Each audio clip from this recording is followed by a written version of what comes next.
হরে কৃষ্ণ কৃষ্ণ কৃষ্ণ হরে হরে, হরে রাম রাম রাম হরে হরে। কৃষ্ণ কিসের কাঙাল? প্রেমের কাঙাল।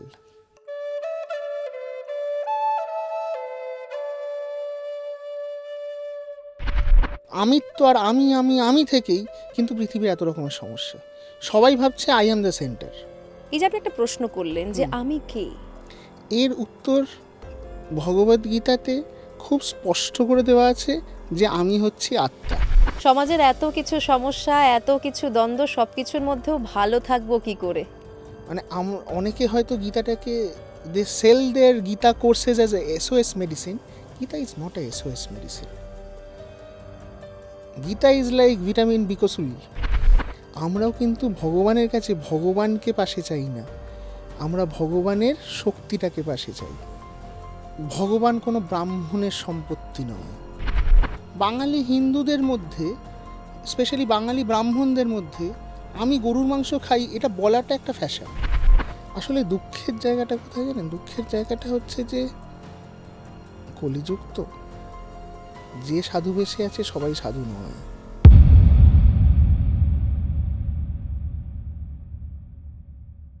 সঙ্গে সঙ্গীতায় আপনাদের সঙ্গে আমি সঙ্গীতা। আজকের এই পডকাস্টে আমাদের সঙ্গে রয়েছেন ইসকনের সদস্য এবং ওয়েলনেস কোচ আরাধ্য ভগবান দাস। এই পডকাস্টে আমরা আলোচনা করেছি গীতার বিভিন্ন আঙ্গিক এবং বর্তমান সময়ে গীতার প্রাসঙ্গিকতা নিয়ে। এছাড়াও আরও অনেক বিষয় আলোচনা হয়েছে, শুনে দেখতে পারেন।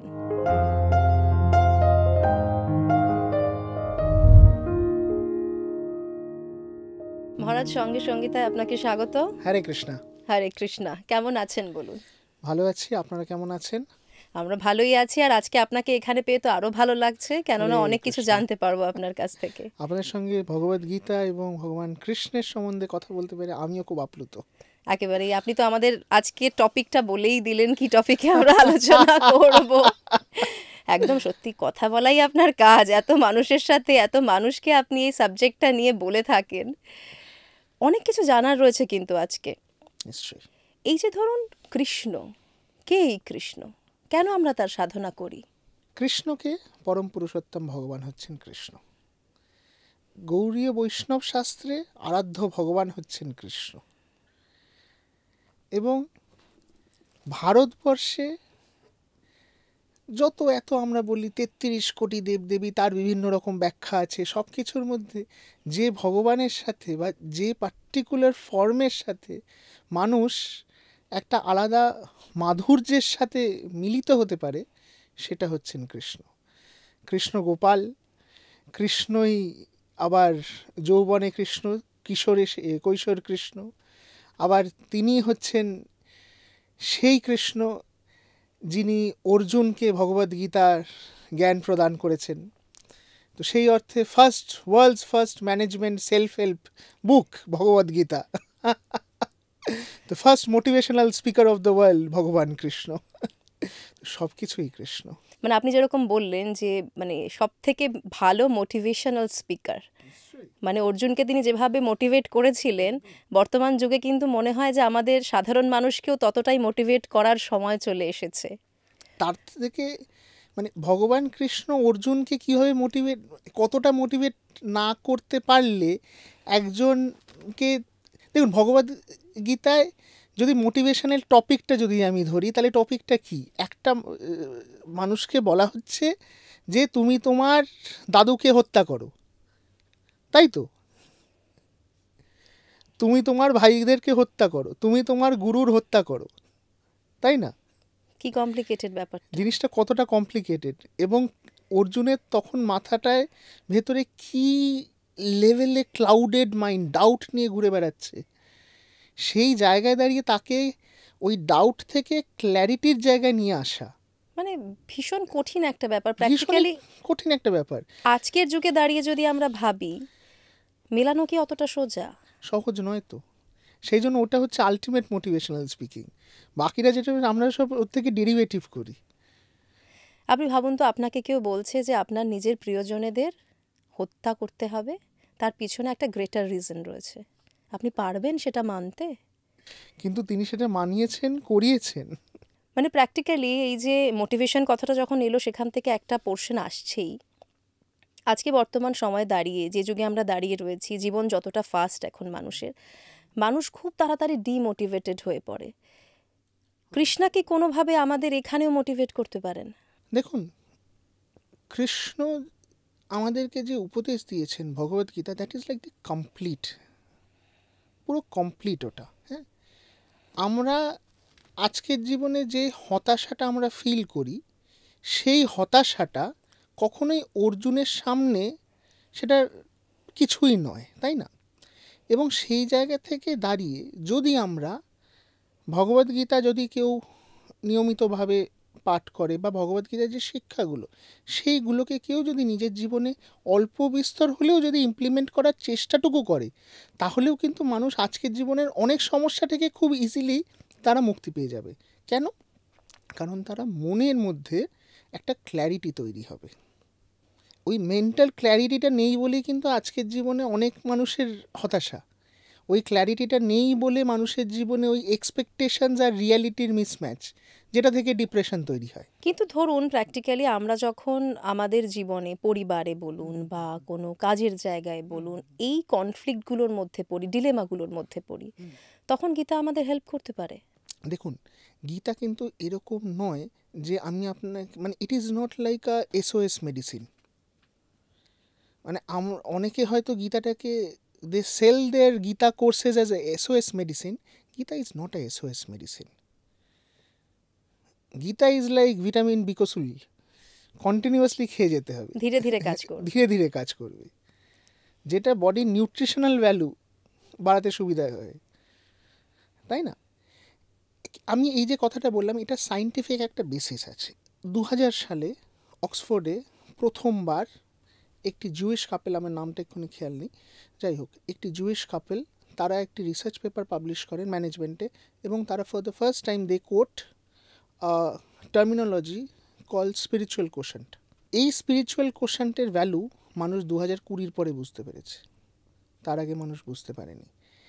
তো ওখানে এটাই বলা হচ্ছে, মানে গার্টনার যে বিভিন্ন ইমোশনাল ইন্টেলিজেন্স বা আইকিউ ইত্যাদির যে ডেফিনেশনগুলো গার্টনার থেকে দেওয়া হয়, তার মধ্যে স্পিরিচুয়াল কোশেন্ট বা স্পিরিচুয়াল ইন্টেলিজেন্সের ডেফিনেশনে এটা থাকে যে মানুষের এক্সিস্টেন্সিয়াল ক্ল্যারিটি তৈরি হয়। এক্সিস্টেন্সিয়াল ক্ল্যারিটি মানে কি, that a human being is very easily able to understand তার জীবনের প্রায়োরিটি কী, তার রেসপন্সিবিলিটিস কী, তার দায়িত্ব কী। So once somebody reads Bhagavad Gita or is under a systematic spiritual training and practice, তার মধ্যে এক্সিস্টেন্সিয়াল ক্ল্যারিটিটা খুব তাড়াতাড়ি সে অর্জন করতে পারবে। এবার হ্যাঁ, মানে জিনিসটা লোকে তর্কের খাতিরে বলতে পারে, আচ্ছা তাহলে কি ভগবদ্গীতা পড়লে আমি পৃথিবীর সব জেনে যাবো, সব কিছু আমার কাছে পুরো স্বচ্ছ হয়ে যাবে? জিনিসটা সেরকম ডেফিনেটলি নয়। মানে পৃথিবীর সবার কি আর IQ 100 হয় বা 200 হয় বা 500 হয়?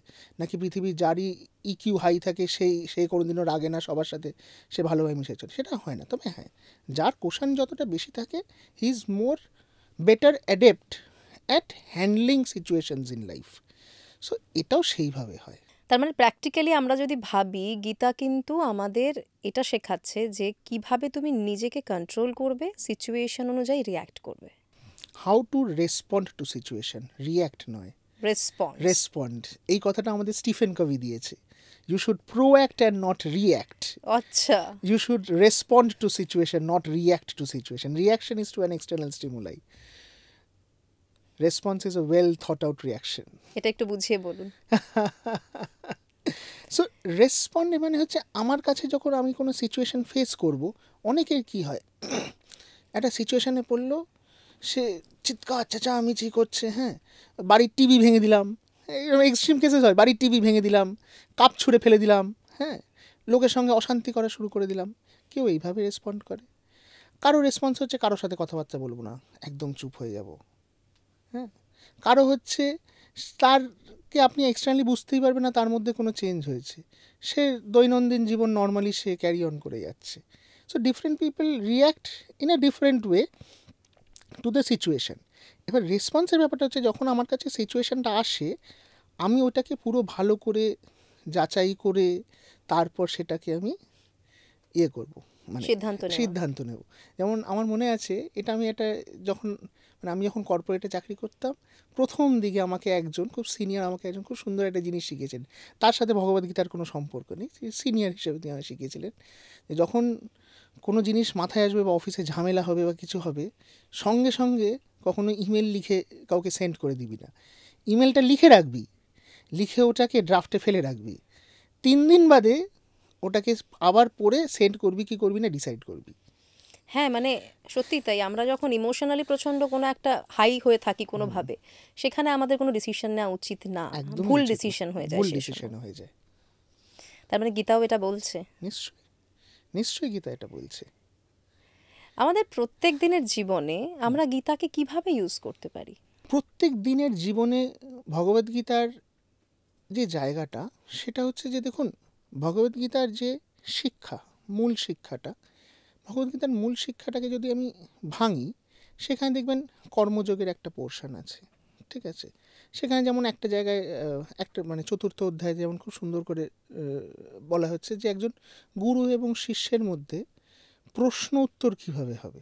তদ্বিধি প্রাণীপাদেনা পরিপ্রশ্নেন এবং উপদেক্ষ্যন্তিতে জ্ঞানং জ্ঞানিনস্তত্ত্বদর্শিনা, ঠিক আছে? যে একজন আমার যদি কারো কাছে প্রশ্ন করার থাকে, সেই প্রশ্নটা আমি কীভাবে করব, ঠিক আছে? আজকের জীবনে one of the biggest problem is আমাদের সবার প্রচুর প্রচুর প্রশ্ন আছে এবং সঙ্গে সঙ্গে উত্তর আমার মনের মতো না পেলে আমরা তুলকালাম করে দেবো, তাই না? অথচ এখানে কত সুন্দর করে বলছে যে আমি প্রশ্ন কিভাবে করব, কখন আমি প্রশ্ন করব, প্রশ্ন করার আগে আমি কি করব, প্রশ্ন করার অধিকার আমি কি করে অর্জন করব, তাই না? তো এটা যেমন একটা ব্যবহারিক জিনিস। এরকম ছোটো ছোটো আরও প্রিন্সিপাল আছে। যেমন এক জায়গায় বলছে 2 নম্বর অধ্যায়তে, এক জায়গায় বলছে ব্যবসা আত্মিকা বুদ্ধি একাহি কুরুনন্দনা, যে আমি যখন কোনো কাজ করব সেই কাজটাতে আমাকে ব্যবসা আত্মিকা বুদ্ধি একাহি কুরুনন্দনা, যে আমাকে ওই একটা জিনিসের মধ্যেই আমার মাইন্ডটাকে এনগেজ করে রাখতে হবে। মাল্টিটাস্কিং চলবে না। মাল্টিটাস্কিংয়ের সবচেয়ে বড় জিনিস কিন্তু ইজ ওই একাহি কুরুনন্দন, ওই একটাই জিনিস করা। যারা মাল্টিটাস্কার হয় তাদের আপনি যদি ভালো করে তাদের দেখেন, তারা যখন যে ইন্ডিভিজুয়ালি যে কাজটা করছে না, ওরা ওইটা 100% করে। ওরা চেঞ্জ করতে পারে খুব তাড়াতাড়ি, সুইচ অন সুইচ অফ করতে পারে খুব তাড়াতাড়ি। একসাথে কিন্তু 5টা বই লেখে না, কিন্তু ওই জিনিসটা এত তাড়াতাড়ি করে আর এত সুন্দরভাবে ওটাকে ম্যানেজ করে যে বাইরে থেকে কেউ দাঁড়িয়ে দেখবে যে একসাথে 5টা কাজ হয়ে গেল। ভগবদ্গীতা যেমন আরেক জায়গায় বলা হচ্ছে অহংকার বিমূনাত্মা কর্তা অহমিতি মান্নাতে, ঠিক আছে? It is a very very deep philosophy যে আমরা মানুষ হিসাবে আমরা ভাবি পৃথিবীর সব কিছু আমার দ্বারা হচ্ছে, I am the centre of everything. আর ওই আমিত্ব আর আমি থেকেই কিন্তু পৃথিবীর এত রকমের সমস্যা। সবাই ভাবছে আই অ্যাম দ্য সেন্টার। এবার সবাই যদি ভাবে I am the centre, who is the centre? Nobody is the centre. পুরো জিনিসটা গোল গোল গোল গোল করে ঘুরতে থাকে, গন্ডগোলও সেখান থেকে তৈরি হয়। সো এইরকমভাবে ভগবদ্গীতার প্রত্যেকটা প্রিন্সিপালকে যদি কেউ ঠিক করে ফলো করে বা ফলো করার অন্তত চেষ্টা করে, আমাদের জীবনের অধিকাংশ সমস্যা এমনিই মিটে যাবে, প্রবলেম আলাদা করে হবেই না। আমরা দেখেছি গীতাতে ধর্মের কথাও রয়েছে, আবার কর্মের কথাও রয়েছে, দুটোই রয়েছে। প্র্যাকটিক্যালি আমরা যদি দুটোকে একটু আলাদা করে বুঝতে চাই, যে আমরা ধর্ম নিয়ে থাকবো, আবার কিছু মানুষ আছে তারা মনে করেন কর্মই তাদের ধর্ম, এই ব্যাপারটা যদি একটু বুঝিয়ে বলেন। ওকে, ফার্স্টে বলি হোয়াট ইজ ধর্ম, ঠিক আছে? কারণ আজকে সকালেই আমি একজনকে সাথে এটা নিয়ে ডিসকাশন হচ্ছিল যে ভগবদ্গীতার one of the most famous শ্লোক হচ্ছে সর্বধর্ম পরিত্যাজ্য মাম একম শরণম ব্রজ। হ্যাঁ, তো এই ধর্ম মানে কোন ধর্ম? হিন্দু, বৌদ্ধ, শিখ, জৈন, পারসিক, মুসলমান ও খ্রিস্টান, তাই কি ধর্ম? তা তো নয়। ভগবান কৃষ্ণ যখন এটা বলেছেন তখন তো এরা কেউ এক্সিস্ট করে না, তাই না? এরা কেউ এক্সিস্ট করে না। দেন হোয়াট ইজ ধর্ম? ধর্ম কথাটার মানে কি বলে, গ্রামাটিক্যাল ব্যাকরণগতভাবে ধর্ম কথা হচ্ছে যে আমাকে ধারণ করছে। হ্যাঁ, সেটাই আমরা নর্মালি শুনে থাকি। হ্যাঁ, এবার যে আমাকে ধারণ করছে কথাটার যদি ব্যাখ্যা করে বোঝানো হয়, ধর্ম মানে কি মানুষের ন্যাচারাল প্রোপেন্সিটি কি? জলের ধর্ম কি? বয়ে চলা। একদম। তাই না? সো ধর্ম হচ্ছে ন্যাচারাল প্রোপেন্সিটি। একটা মানুষ কি করে নর্মালি, একটা জীবের ধর্ম কি? একটা যে কোনো জীবের ধর্ম হচ্ছে ভালোবাসা, আনন্দে থাকা। যেটা আমরা করতে ভুলে যাচ্ছি আজকাল। দেখুন, একটা ছোট বাচ্চা যখন জন্মায়, দুটো বাচ্চাকে পাশাপাশি রেখে দেবেন, তখন কিন্তু তার মধ্যে কোনো জাতপাত ভেদাভেদ নেই, তারা সবাই খেলাধুলা শুরু করে দেবে, সবাই আনন্দ থাকবে, আনন্দে খেলবে, ওটাই চলবে, কারণ ও তো একদম ন্যাচারাল প্রোপেন্সিটিতে আছে। যত বাচ্চাটা বড় হচ্ছে, ওর সোসাইটি, ওর কমিউনিটি, ওর বাবা মা, ওর শিক্ষা, তা দিয়ে দিয়ে আস্তে আস্তে তো ওর মনের মধ্যে ওই প্রলেপগুলো তৈরি হচ্ছে, কমপ্লেক্স হয়ে যাচ্ছে সবটা। কমপ্লেক্সিটিগুলো তৈরি হচ্ছে, যেখানে সে আস্তে আস্তে আলাদা করছে, আমি হিন্দু, আমি ব্রাহ্মণ, আমি দলিত, হ্যাঁ, বা ও দলিত আমি ব্রাহ্মণ, হ্যাঁ, বা আমি হিন্দু ও মুসলিম। এই যে ভাগগুলো, এগুলো কখন তৈরি? তো অনেক বড় হয়ে তৈরি হচ্ছে, তাই না? সো ধর্ম জিনিসটা হচ্ছে ন্যাচারাল প্রোপেন্সিটি, আমার করার, ন্যাচারালি আমি যেটা করে থাকি সেটা হচ্ছে আমার ধর্ম। তো এই শ্লোকটাতে পার্টিকুলারলি ভগবান কৃষ্ণ বলছে যে তুমি এই তোমার ন্যাচারাল প্রোপেন্সিটিগুলো ছেড়ে দাও, ছেড়ে দিয়ে তুমি আমার কাছে শরণাগতি নাও। এবার ন্যাচারাল প্রোপেন্সিটি ছেড়ে দাও কথাটার মানে কি? কথাটার মানে হচ্ছে ইউ টেক আপ ভলেন্টারিলি ইনকনভিনিয়েন্সেস, মানে তুমি তপস্যা করো, তার মানে সবকিছু ছেড়ে দাও যেগুলো তুমি রেগুলার বেসিসে করো, নর্মালি করো। যেগুলো তোমার জন্য কনভিনিয়েন্ট। আমরা নর্মালি কী করি? এগুলো তো আমার কনভিনিয়েন্স হিসেবে করি, তাই না? আমরা তো জীবনে সব কিছুই কনভিনিয়েন্স হিসেবে করি, একদমই তাই, মানে যেগুলো সহজ সেগুলোই করছি, সেগুলোই আমি কঠিনগুলো করি। করাতে আমাদের অনীহা থাকে। অনীহা থাকে, তাই তো? এবার ওইগুলোকে ছেড়ে দিয়ে টেক আপ ইনকনভিনিয়েন্সেস, তপস্যা করো। সেই তপস্যা না করলে শরণাগতি হবে না, এটা উনি ওইখানে বলছেন। সো ধর্ম কথাটার মানে হচ্ছে ন্যাচারাল প্রোপেন্সিটিস। এই জায়গাটাকে লোকে ভুলে গেছে, লোকে ধর্ম শব্দটাকে রিলিজিয়ান বানিয়ে দিয়েছে, হ্যাঁ, এখন তো প্র্যাকটিক্যালি পুরোটা তাই। ধর্ম কথাটাকে রিলিজিয়ান বানিয়ে দিয়েছে। Religion has nothing to do with ধর্ম। ধরুন এই যে কর্ণর কথা যদি আসে, সুতপুত্র কনসেপ্ট আমরা সেখানেও পাচ্ছি। দেখুন, যখন একটা সোসাইটি বা একটা সমাজ যখন থাকে, সেই সমাজের একটা নেগেটিভ সাইড সবসময় থাকে। আমাদের দেশে যে ভেদাভেদ একেবারে হয়নি তা নয়, ভেদাভেদ হয়েছে, কিন্তু আমাদের দেশে ব্যাপারটা অনেক কম ছিল, এবং ওটা না ব্যাপারটা একটা কার্ভের মতো ওটা তৈরি হয়, যে একটা ভালো রাজা আসলো, খারাপ রাজা আসলো, হ্যাঁ, একটা ভালো জমিদার আসলো, খারাপ জমিদার আসলো, তারা কেউ নিজের জন্য কিছুটা পুশ করলো, এইভাবে জিনিসগুলোকে হয়েছে। কিন্তু এটাকে ইনস্টিটিউশনালাইজ যেটা করা, এই ইনস্টিটিউশনালাইজেশনগুলো কিন্তু মানে ইংরেজ আসার পর থেকে একেবারে ইনস্টিটিউশনালাইজ করে ওগুলোকে নথিভুক্ত করা হয়েছে। তার আগে অবধি যেগুলো থাকবেন ওগুলো কিন্তু আপনি দেখবেন কার্ভের মতো উপর নিচে আসছে। যেমন, টু বি ভেরি অনেস্ট, বৈষ্ণবিজমের যে রাইজ অফ বৈষ্ণবিজম, মানে আমি কিন্তু চৈতন্য মহাপ্রভুর কথা বলছি না, আমি একদম ট্রেডিশনাল বৈষ্ণবিজমের কথা বলছি, রামানুজাচার্যের সময় থেকে বলছি। Rise of Vaishnavism has always had a social angle to it.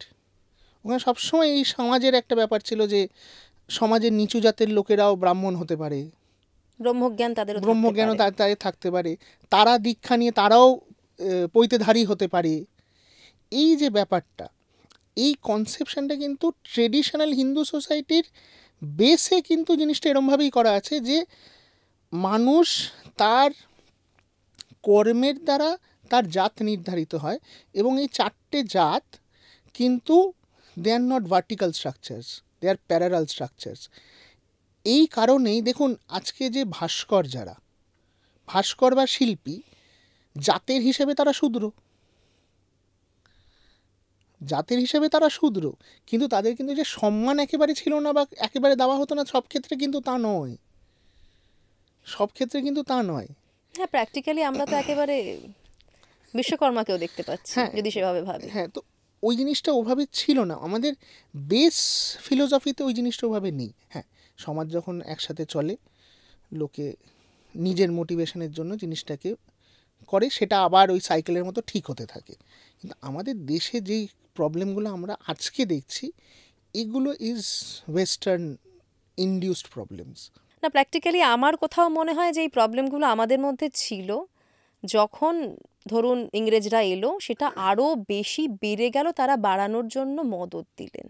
Practically কি তাই? আমার যেটা মনে হয় সেটা হচ্ছে, এটা আমাদের মধ্যে শুধু ছিল না, এটা মানুষের মধ্যে আছে। আমি এটাই বলতে চাইছি। এটা মানুষের মধ্যে, এটা সারা পৃথিবীর মানুষের মধ্যে আছে।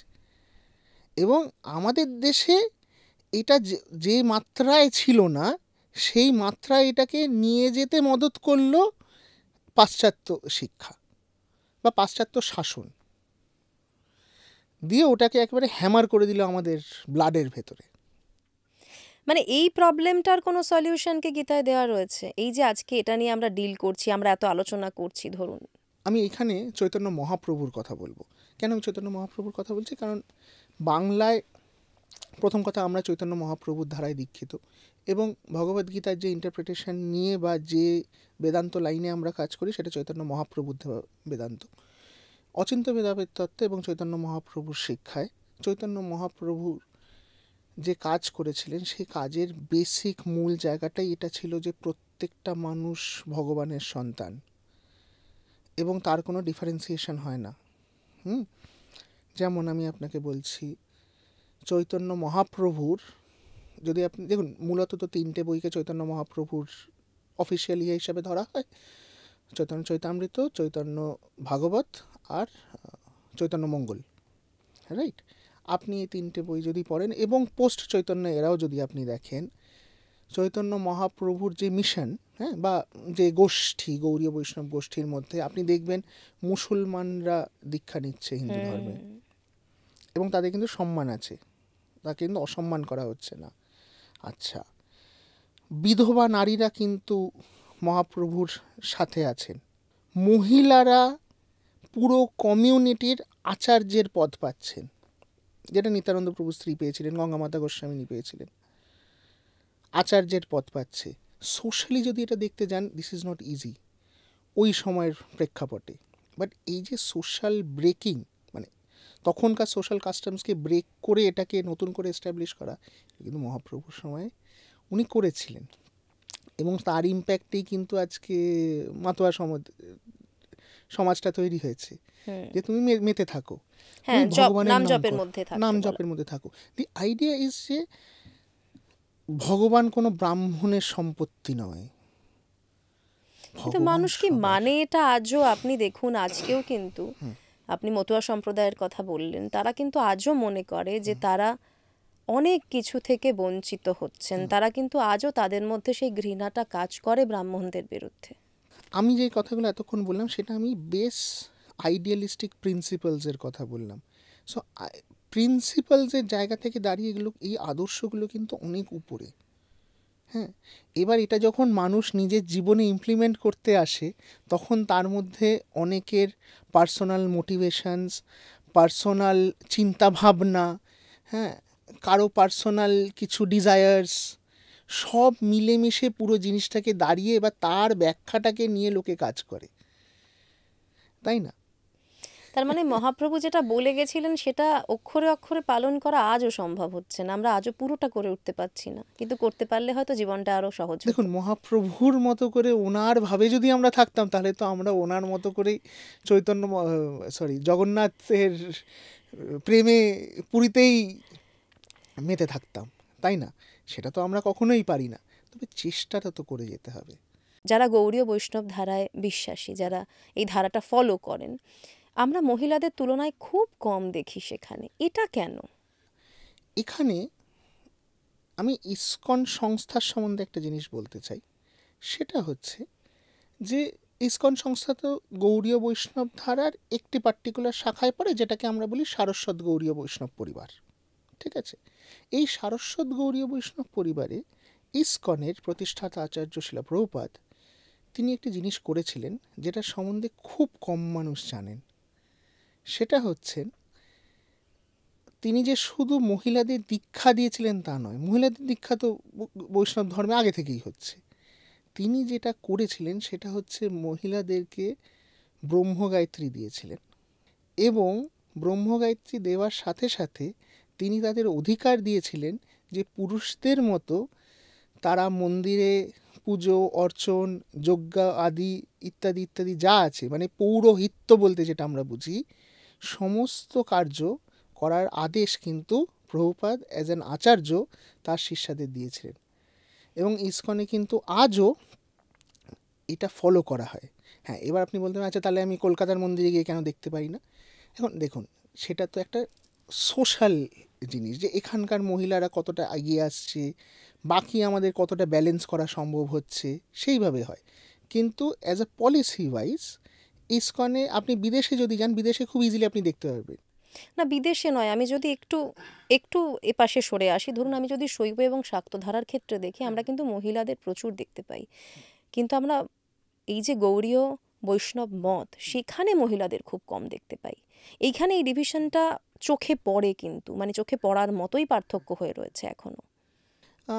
দেখুন, ওই যেটা আমি বললাম যে পলিসিগতভাবে, শিক্ষাগতভাবে কিন্তু এই ডিভিশনটা থাকার কথা নয়। হ্যাঁ, মানে যিনি আপনাদের পুরো, আপনি যদি ইসকনের কথা বলি, প্রভুপাদের কথাই যদি আমরা বলি, তাহলে উনি সেই জায়গাটা দিয়েছিলেন, কিন্তু তারপর সেটা আর এগোয়নি খুব একটা হয়তো। হ্যাঁ, ওটাই, মানে আপনি যদি বিদেশে যান, আপনি ইসকনের বিদেশে কিন্তু আপনি মহিলাদের যজ্ঞ করতে দেখবেন, আরতি করতে দেখবেন, এগুলো আপনি পাবেন। এখানে ডেফিনেটলি আমি জানি এখানে অতটা দেখতে পাওয়া যায়, মানে এখানে রাধা দেখতেই পাওয়া যায় না, খুব কম। আমি নিজের চোখে একটা দুটো দেখেছি, সেই একটা দুটো কেস দেখা যায়। এবার এটা তো ভারতবর্ষ এজ আ সোসাইটি এইভাবে তৈরি হয়ে আছে তো বলে। আপনারা কি চেষ্টা ঠিক আছে। করছেন এই ট্যাবুটা থেকে না, বেরোতে? তো আমরা ব্রহ্মগায়ত্রী কিন্তু ইসকনে আমাদের সবসময় দেওয়া হয়, এবং মহিলাদের পৌরোহিত্যের অধিকার কিন্তু এখানেও আছে। অধিকার এখানেও আছে। মানে তাহলে তো আমার মনে হচ্ছে যে এখন ইসকনের আরেকটা মানে অ্যাম্বিশন হওয়া উচিত, যে এবার আমরা মহিলাদেরকে নিয়ে আসবো, মহিলাদের না, তারাও আমাদের ফেস হবেন। অ্যাজ আ পলিসি ওয়াইজ ইসকনের এরকম অনেক হয়েছে। ইসকনে যেমন ফিমেল দীক্ষাগুরু তৈরি হয়েছে ইসকনের, যারা দীক্ষা দিতে পারেন, এরকম ব্যাপার স্যাপার এগোচ্ছে। এবং শুধু ইসকন বলাটা উচিত হবে না, ইসকনের বাইরেও there is another sister organisation. মানে জিনিসটা এরমভাবে বলা উচিত যে প্রভুপাদের যিনি গুরু মহারাজ ছিলেন, ভক্তি সিদ্ধান্ত সরস্বতী ঠাকুর, যিনি গৌড়ীয় মঠ স্থাপনা করেছিলেন, তার আরেকজন শিষ্য মানে প্রভুপাদের গুরু ভাই, তিনি একটি মঠ তৈরি করেছিলেন। মঠটা আছে কলকাতায়, বজবজে এবং বাজরইতে মঠটা আছে। হ্যাঁ, সেই মঠে যদি আপনি যান, সেখানে সবাই মহিলা। আরেকটা বিষয়, ধরুন আমরা অনেক ক্ষেত্রেই দেখি এই যে ধর্মের কথা, এবার একটু ধর্মের প্রসঙ্গটাই আসছি, যেটা আমরা রিলিজিয়ানকে ধর্ম বলে বলছি।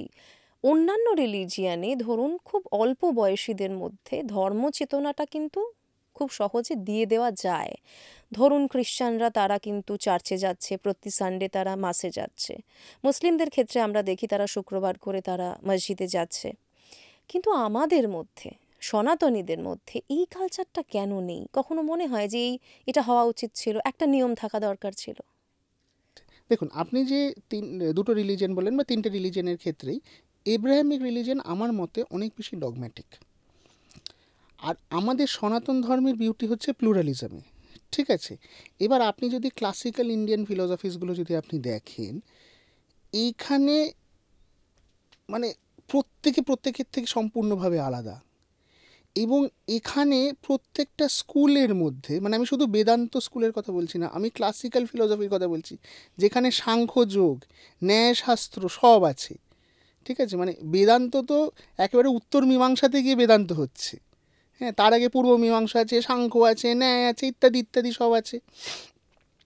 এই যে ক্লাসিক্যাল স্কুলস যদি আপনি দেখেন, প্রত্যেকের মধ্যে এত বেশি ডিফারেন্সিয়েশন, এবং এই ডিফারেন্সিয়েশনগুলো কিন্তু তৈরি হয়েছে বেসড অন, যে প্রথমেই কথা বললেন যে মানুষের ন্যাচারাল প্রোপেন্সিটি অফ ধর্ম, যে কে কোন স্কুল অফ থটের মধ্যে নিজেকে অ্যালাইন করতে পারে। যে কারণে unlike any other organised religion in the world, সনাতন ধর্মে কিন্তু এথিইজমেরও একটা জায়গা আছে।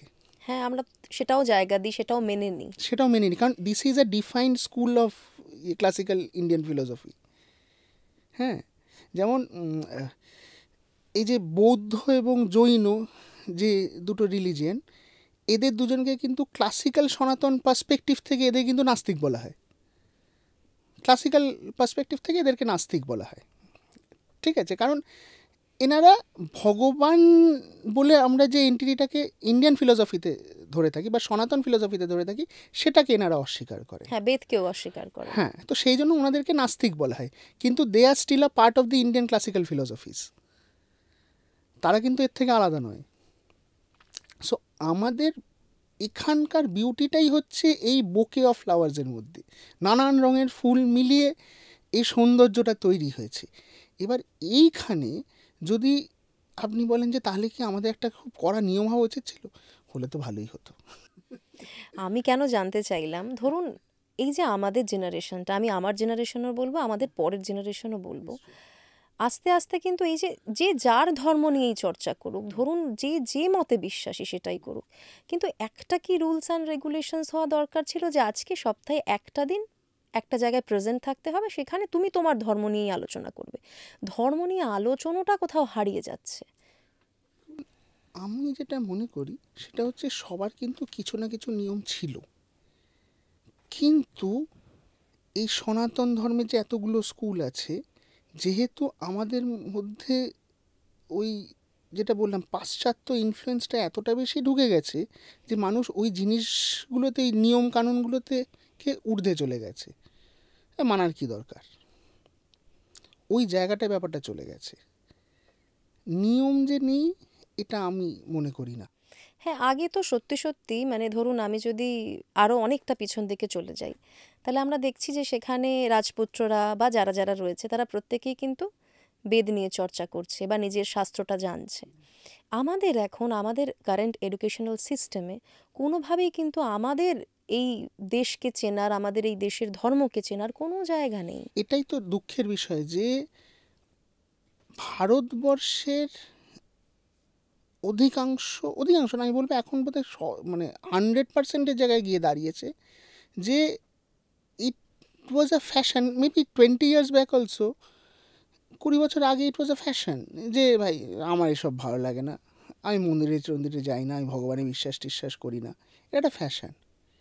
বাঙালি হিন্দুদের মধ্যে, স্পেশালি বাঙালি ব্রাহ্মণদের মধ্যে আমি গরুর মাংস খাই এটা বলাটা একটা ফ্যাশন। মানে তুমি খেতেই পারো, আমি তার খাওয়ার বা বিশ্বাসে আমি ভাঙ করছি, কিন্তু এটা নিয়ে ফ্যাশন করার তো দরকার নেই। জাহির করা। এইটা তো দরকার নেই, কিন্তু এটা আমাদের এখানে হয়ে এসছে। এবং বাঙালিরা, আমার তো মনে হয় বাঙালিরা বোধহয় সেই মানে শোভাবাজার রাজবাড়ির সময় থেকেই বোধহয় বাঙালিরা সবসময় একটু পাশ্চাত্যের দিকে বেশি ঘেঁষা ছিল ইংরেজদের প্রতি।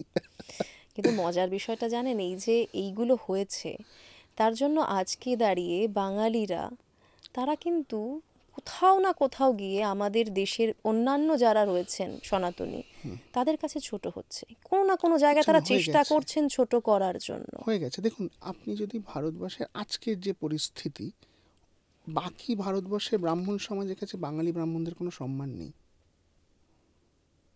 দেখুন ব্রাহ্মণের ব্রাহ্মণত্ব বজায় রেখেও কিন্তু ইসরো সায়েন্টিস্ট হওয়া যায়, ব্রাহ্মণের ব্রাহ্মণত্ব বজায় রেখেও কিন্তু আইএএস অফিসার হওয়া যায়। এই জিনিসটাকে বাঙালিরা ছাড়া বাকিরা সবাই বোধহয় মনে রেখেছে, শুধু বাঙালিরাই বোধহয় ভুলে গেছে। আর হয়তো কেরালার লোকেরা, আমি ঠিক জানি না, আমি অতটা নই, ওয়েল ভার্সড নই এটা ব্যাপারটায়, হয়তো কেরালার লোকেরা আর বাঙালিরাই হয়তো এদিকে গেছে, বাট বাঙালিরা তো গেছে ডেফিনেটলি। মানে প্র্যাকটিক্যালি আমরা যখন ধরুন এই সমস্ত আলোচনাগুলো করি আমাদের পডকাস্টে, তখন অনেক জায়গায় দেখি অনেকে কমেন্ট করেন যে এই ধরনের আলোচনা আরও হওয়া দরকার, আমরা শুনতে পাই না। প্র্যাকটিক্যালি আমরা এখন এটাই দেখছি যে ধর্ম নিয়ে আলোচনা করাটা কিন্তু তাও রিসেন্টলি গত 5 বছরে একটু বেড়েছে। তার আগের দিকে যদি আপনি তাকিয়ে দেখেন, দেখবেন আলোচনা খুব কম, ভীষণ কম। অনেকে হয়তো আমার এমন চেনা জানা অনেকে আছেন, তারা বলে যে আর কোনো সাবজেক্ট পাস না, এই সাবজেক্ট নিয়ে আলোচনা করতে হয়। কোথাও গিয়ে আমার মনে হয় এটা হয়তো আমাদের প্রত্যেকটা মানুষের দায় হওয়া উচিত যে আমরা আমাদের শাস্ত্রটাকে জানবো, রুটসটাকে জানবো। একদম, রুটসটাকে জানবোটা শুড বি আওয়ার এন্ডিভার। এবং আপনি যদি জিজ্ঞেস করেন যে কেন হয়েছে, আমার তো মনে হয় এটাতে কিছুটা পলিটিক্যাল ন্যারেটিভের জায়গা নিশ্চয়ই আছে যে কারণে এটা এসছে।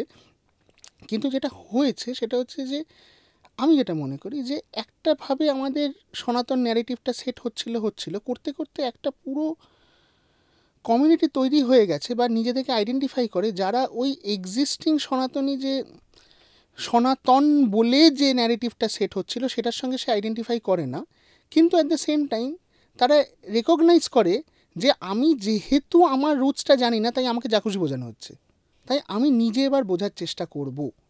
ওই এনকোয়ারিটা লোকের মধ্যে চলে এসছে, কিন্তু এখনও ওই নিজে বোঝার চেষ্টা করব টুলটা এখনও ওই ফেসবুক আর গুগলই রয়ে গেছে আর ইউটিউবই রয়ে গেছে, যেটা দুঃখের বিষয়। And that is what we are trying to address, মানে আমরা যখন ভগবদ্গীতার প্রবচন দিই বা ভগবদ্গীতা শেখাই বা ছোটো শর্ট কোর্সেস করাই, আমরা ওই কোয়েরিটাকে আনসার করার চেষ্টা করি। ইসকন অ্যাজ অ্যান অর্গানাইজেশনের তরফ থেকে আমাদের যে প্রচারটা, সেই প্রচারটার একটা অর্গানাইজেশন আছে। অর্গানাইজেশনটা কীরকম আছে, যে যারা গৃহস্থ বা যারা ফ্যামিলি ম্যান, ঠিক আছে, তাদের একটা টার্গেটেড প্রিচিং হয়, তার একটা পার্টিকুলার কংগ্রিগেশন প্রিচিং হয়। আবার যখন যে কম বয়সী যে স্টুডেন্টরা, তাদের জন্য আমাদের এক ধরনের প্রচার আছে, এটাকে আমরা বলি ইউথ প্রিচিং। সেটাকে ইউথ ফোরাম বলে আমরা করে থাকি, নোটিফাই করে থাকি। তো সেখানে আমরা বিভিন্ন কলেজে যাই, স্কুলসে আমরা ভগবদ্গীতার কম্পিটিশান করি। আমরা কলেজেসে যাই, সেখানে আমরা বিভিন্ন রকম ছোট ছোট কোর্সেস, যেমন Discovery your self manager, proactive leader, এইভাবে কিছু কোর্সেস আমাদের করানো আছে। এগুলো বেসিক্যালি ভগবদ্গীতার শিক্ষার উপরে এটাকে তৈরি করা আছে, ঠিক আছে। এবং এই কোর্সেসগুলোর ভেতর দিয়ে আমরা বেসিক্যালি এক্সিস্টেন্সিয়াল কোয়েশ্চেন মানে কি, who am I, where I have come from, who is God, এই ধরনের যে প্রশ্নগুলো, আমি কি, এই ধরনের প্রশ্নগুলোর উত্তর আমরা এই ডিওয়াইএসের ভেতর দিয়ে আমরা দিই, ঠিক আছে, বা এই ইউথ ফোরামের বেসিক কোর্সেসের ভেতর দিয়ে দিই। তার সাথে সাথে যারা ধরুন আরেকটু সিরিয়াস, তারা এই কোর্সগুলো করার পরে তারা বলে, না আমি আরেকটু সিরিয়াসলি জানতে চাই, আরও সিরিয়াসলি স্টাডি করতে চাই, তখন আমাদের কাছে ছোট ছোট আমাদের কিছু ভয়েস আছে। ভয়েস বেস মানে কি, Vedic oasis for culture and education, BACE হচ্ছে Bhaktivedanta academy for culture and education. এগুলো হচ্ছে বেসিক্যালি কিছু না, এগুলো হচ্ছে ছোটো ছোটো পিজিজ। বিভিন্ন কলেজের বাইরে আমাদের এরকম ছোটো ছোটো পিজিজ আছে, যেখানে একসাথে 20 জন 30 জন স্টুডেন্ট তারা থাকতে পারে, এবং সেখানে একজন আমাদের মতোই কোনো প্রচারক সেখানে থাকে, এবং তারা ওটা একটা হোস্টেল হিসেবে যেরকমভাবে চলে, ওরকম হোস্টেল হিসেবেই ওটা চলে। এবং তারা যখন ওখানে থাকছে, তখন তারা সকালবেলা উঠে নিয়মিত আমাদের যে 4:30 থেকে আমাদের যে প্রার্থনা শুরু হয়, জপ হয়, সকালবেলা প্রত্যেক দিন আমরা একটা বই পড়ি প্রভুপাদের, সেই সবাই মিলে একসাথে প্রভুপাদের বই পড়লো, এবং তারপরে তারা কলেজে চলে গেল। এবার তারপর ফিরে এসে তারা রাত্রিবেলা নিজেদের মতো পড়াশোনা করলো। তো এরমভাবে তারা একটা ওই আশ্রম লাইফ কীরম হয়, সেই রুটিনটা তারা পাবে। সেটা কিন্তু আশ্রম নয়, কিন্তু ওটাকে ওই আশ্রমের মতো করে তৈরি করা হয়েছে। সো এইভাবে কিন্তু আমরা টার্গেটেড প্রিচিং করে থাকি। এই যে ধরুন, মানে আমরা আলোচনা করতে করতে অনেকটা অন্যদিকে চলে গেলাম, কিন্তু একটু আবারও গীতায় ফিরে আসি। এই যে আপনি একটা প্রশ্ন করলেন যে আমি কে, এইটা কিন্তু আমাদের প্রত্যেকটা মানুষের হয়তো জীবনে কোনো না কোনো সময় এই প্রশ্নটা মনে আসে। এটা নিয়ে আমাদের একটু বুঝিয়ে বলুন, মানে এই উত্তর আমরা কিভাবে পাবো গীতা থেকে? এর উত্তর ভগবদ্গীতাতে খুব স্পষ্ট করে দেওয়া আছে যে আমি হচ্ছি আত্মা, এবং তার জন্য কিন্তু কোনো পার্টিকুলার লাইন অফ বেদান্ত হতে হয় না। সে যে লাইন অফ বেদান্তই হোক, উত্তরটা একটাই আছে, আমি আত্মা। এবং এই আত্মা আমাদের শরীরে প্রবেশ করে জন্মে, এবং মৃত্যুতে শরীর থেকে বেরিয়ে যায়। এবং যেটা হিন্দু ধর্মে বা সনাতন শাস্ত্রে যেটা হয়, সেটা হচ্ছে এই আত্মা কিন্তু দেহটাকে চেঞ্জ করে। যেরকমভাবে আমরা কাপড় চেঞ্জ করি, বস্ত্র পরিধান করি, সেইভাবে আত্মাও কিন্তু দেহটাকে চেঞ্জ করে মৃত্যুতে, দেহান্তরা প্রাপ্তি, ঠিক আছে। এবং তার একটা ব্যাখ্যা দেওয়া আছে যে পরের দেহটা সে কী করে পাবে, তার পূর্বকর্ম, তার সুকৃতি, তার মৃত্যুর সময় তার চিন্তা ভাবনা, এই বেসিসে এটার ক্ল্যারিফিকেশানটা দেওয়া আছে। আত্মার শেপ অ্যান্ড সাইজ কী, সেটার ক্ল্যারিফিকেশান দেওয়া আছে যে এই চুলের অগ্রভাগের 1/10,000, 1/10,000 ভাগ হচ্ছে আত্মার সাইজ। আত্মা কী দিয়ে তৈরি? সৎ, চিদ এবং আনন্দ, এই 3টে এলিমেন্ট দিয়ে আত্মা তৈরি। এইসবগুলো শাস্ত্রে দেওয়া আছে আমাদের কাছে। এবার যদি কেউ কি মাইক্রোস্কোপের তলায় চেক করে দেখেছে? এখন অবধি করেনি। বিশ্বাসে মিলায় বস্তু তর্কে বহুদূর। এই যে ধরুন গীতা নিয়ে আমরা আলোচনা করছি, আমাদের জীবনে অনেক ফেজ এমন আসে যে সময় আমরা শুনে থাকি, অনেকে বলেন যে গীতায় আমাদের জীবনের প্রত্যেকটা ফেজের উত্তর দেওয়া রয়েছে, প্রত্যেকটা সমস্যার উত্তর দেওয়া রয়েছে, এবং প্রত্যেকটা মানুষের কাছে নাকি গীতার আলাদা মানে। এটা কি সত্যি? তিনটে জিনিস আছে এখানে। এক নম্বর, গীতার সব সমস্যার সমাধান আছে। জিনিসটা কিন্তু আইনের বইয়ের মতো নয় যে এটা হলে এটা হবে, এটা নয়। কিন্তু গীতায় যেটা আছে সেটা হচ্ছে, গীতা যে ভালো করে শিখবে, যার ওই এক্সিস্টেন্সিয়াল ক্ল্যারিটি, যেটা আমি প্রথমে বললাম, ওই এক্সিস্টেন্সিয়াল ক্ল্যারিটি যার তৈরি হয়ে গেছে, তার মনের চিন্তা ভাবনাটা এত স্বচ্ছ, এবং সেই স্বচ্ছতা থেকে সে যে শক্তিটা অর্জন করবে, কিসের আনসিন বা অজানা কোনো চ্যালেঞ্জ যদি তার সামনে আসে, সেটাকে সে কী করে মোকাবিলা করবে, মানে রিয়্যাক্ট না করে রেসপন্ড একেবারে, করবে। মানে যেটা আমরা আলোচনা করছিলাম এক্ষেত্রে উত্তরটা সেটাই, মানে গীতা আমাদের উত্তরটা ক্ল্যারিটিটা দেবে। ক্ল্যারিটিটা দেবে। এই জায়গাটা লোককে বুঝতে হবে, ওই ক্ল্যারিটিটা পেতে হবে। গীতাতে লেখা থাকবে না যে আজকে অমুকের বাবা তার মাকে পেটালো বলে তার মার বাবার প্রতি কী করা উচিত, ওইরকম নয় ব্যাপারটা। একেবারেই। আমরা যদি একটুখানি শ্রীল প্রভুপাদের দিকে যাই, উনি যখন ইসকনটা তৈরি করলেন কোন ভাবনা থেকে তৈরি করেছিলেন? ভক্তি সিদ্ধান্ত সরস্বতী ঠাকুর প্রভুপাদ, যিনি গৌড়ীয় মঠে স্থাপনা করেছিলেন, তিনি 1922 সালে কলকাতা শহরের মানিকতলা এলাকায় গৌরীবাড়ি লেনে তিনি ভক্তিবিনোদ আসন বলে একটি প্রথম আশ্রম তিনি স্থাপনা করেন 1918 সালে। এবং সেই বিল্ডিংয়েই 1922 সালে তার সাথে অভয়চরণ বলে একজনের সাক্ষাৎ হয়। সেই অভয়চরণ এমন একজন ছিলেন যিনি তখন গান্ধীবাদীতে বিশ্বাস করেন। হ্যাঁ, তিনি মোটামুটি ভারতবর্ষে সাধু টাধুদের দেখে তিনি অলরেডি ফেড আপ, কোনো নতুন সাধু তিনি দেখতে চান না। হ্যাঁ, তার বন্ধু নরেন মল্লিক তাকে টানতে টানতে নিয়ে গেছে যে এই সাধু একটু অন্যরকম দেখবি, চল, হ্যাঁ, এটা একটু আইআইটি বাবার মতো, খুব এডুকেটেড পলিশড বাবা, অন্য সাধুদের মতো নয়, 10 টাকার বিড়ি খাওয়া সাধু নয়। হ্যাঁ, তখন তো 10 টাকা খুব বড়, এমন 10 পয়সা, 10 পয়সার বিড়ি খাওয়া সাধু নয়, চল আমার সঙ্গে যাবি। তো তাকে টানতে টানতে নিয়ে যান ওই বাড়িতে। ওই বাড়িটা বর্তমান ইসকনের মন্দির। ওই বাড়ির ছাদে ভক্তি সিদ্ধান্ত সরস্বতী ঠাকুর এনার প্রথম সাক্ষাৎ হয়, এবং এই প্রথম সাক্ষাতে ভক্তি সিদ্ধান্ত সরস্বতী ঠাকুর এই অভয়চরণ দেখে বলেন যে তোমরা ইংরেজি শিক্ষা শিখেছ, তোমরা চৈতন্য মহাপ্রভুর যে প্রেমের বাণী, ভালোবাসার বাণী, এই প্রেমের বাণী পাশ্চাত্য দেশে ইংরেজি ভাষায় প্রচার করো, বিদেশে পৌঁছে দাও সবার কাছে। পাশ্চাত্য দেশে ইংরেজি ভাষায় প্রচার করো। ইম্পর্টেন্ট হচ্ছে দ্য ওয়ার্ড ইংলিশ। যে কারণে তিনি কিন্তু কোনোদিনও সংস্কৃত বইয়ের বাংলা করেননি। তিনি সব বইগুলোকে নিয়ে মানে প্রথমে ভগবদ্গীতা, তারপর শ্রীমদ্ ভাগবতম, তারপর চৈতন্য চৈতামৃত, বইগুলোকে নিয়ে উনি সবকটাকে ইংলিশ করেছিলেন। ওনার অবজেক্টিভই ছিল ইংলিশে মেসেজটাকে নিয়ে যেতে হবে। ঠিক আছে, এবার সেটা 1922 সালে ওনার মধ্যে ওইটা দেওয়া হয়েছে। এবং সবথেকে মজার জিনিস হচ্ছে, যখন ওনাকে ইনস্ট্রাকশন দেওয়া হয়েছে, ওনার রিয়াকশান হচ্ছে যে এখন দেশ স্বাধীন নয়, এখন মহাত্মা গান্ধী এত কষ্ট করছেন আর আপনি এইসব করছেন, ধর্ম করে কি হবে? উনি এই প্রশ্নটা উনি করেছিলেন। এই প্রশ্নটা এইভাবেই করেছিলেন। তখন ভক্তি সিদ্ধান্ত সরস্বতী ঠাকুর প্রভুপাদ অভয়চরণ দেখে বলেন যে দেখো, এই যে শোষিত আর শাসকের যে সম্পর্ক, এটা চিরন্তনের সম্পর্ক। শাসক আর শোষিতর যে সম্পর্ক, এটা চিরন্তন থাকবে, এটা পাল্টে যাবে না।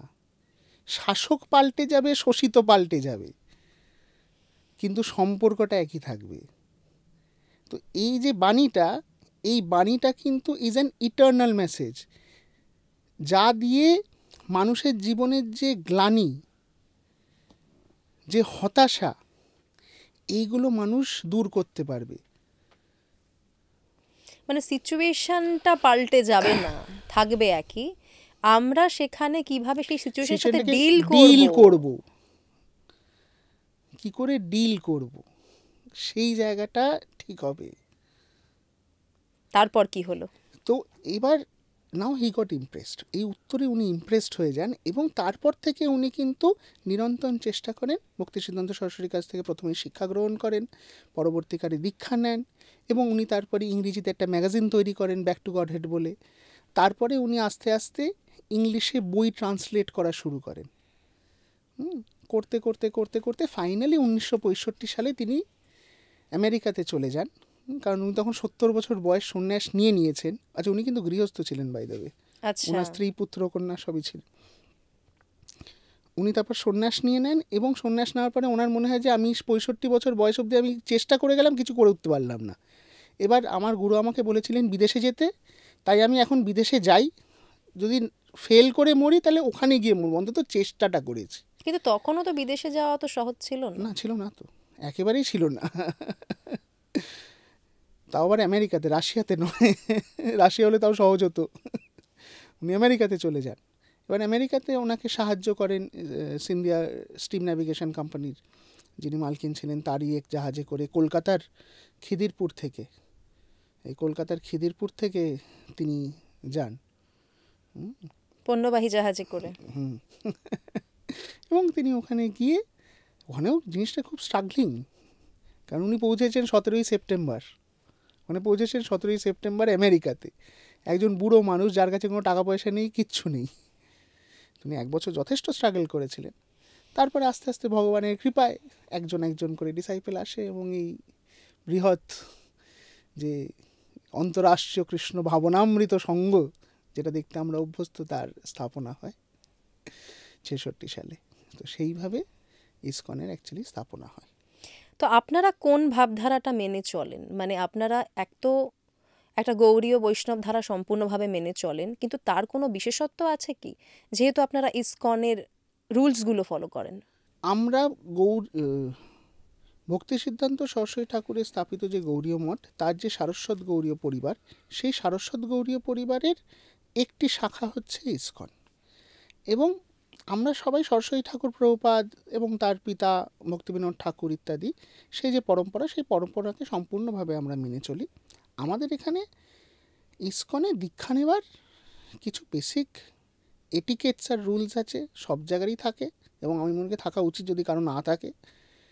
সেটা হচ্ছে যেমন আমরা আমাদের সাধনাটা কীরম হবে, আমাদের তপস্যাগুলো কি কি হবে, সেই বেসিক কিছু রুলস আছে, সেইগুলো আমরা মেনটেন করি। তো যেমন আমাদের সাধনার মধ্যে যেরকম থাকে হচ্ছে আমরা প্রত্যেক দিন আমরা ন্যূনতম পক্ষে আমরা 16 বার আমরা হরে কৃষ্ণ মহামন্ত্র ইন্টু 108 মানে 16 মালা জপ করি।